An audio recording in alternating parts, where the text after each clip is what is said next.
জামায়াতে ইসলামের সহকারী secretary general ATM Azharul ইসলামের মুক্তির দাবিতে ঢাকা সহ সারা দেশে বিক্ষোভ সমাবেশ করেছে দলটি।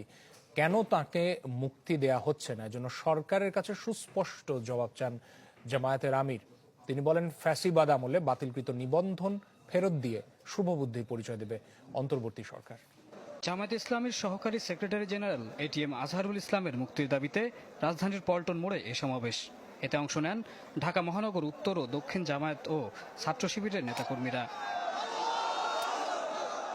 এতে অংশ নিয়ে জামায়াত আমির ডাক্তার শফিকুর রহমান প্রশ্ন তোলেন, ফ্যাসিবাদের অবসান হলেও অজানা কারণে আজহারুলকে মুক্তি দেয়া হচ্ছে না।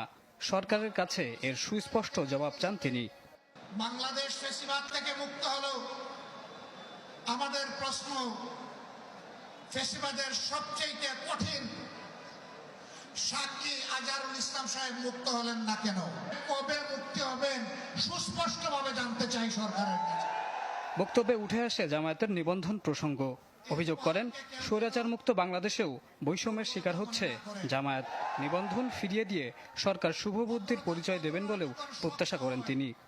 কেন আমাদের নিবন্ধন আটকে রেখেছে?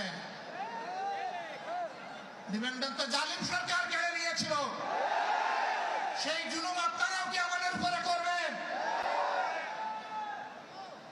এই জন্য কি হাজার জনতা জীবন দিয়েছে, হাজার হাজার মানুষ?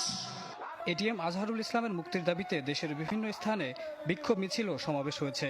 নাটোর শহরের মাদ্রাসা মোড়ে বিক্ষোভ সমাবেশের আয়োজন করেন দলটি। একই দাবিতে কিশোরগঞ্জ, ঝিনাইদহ, ব্রাহ্মণবাড়িয়া ও পাবনায় হয় সমাবেশ।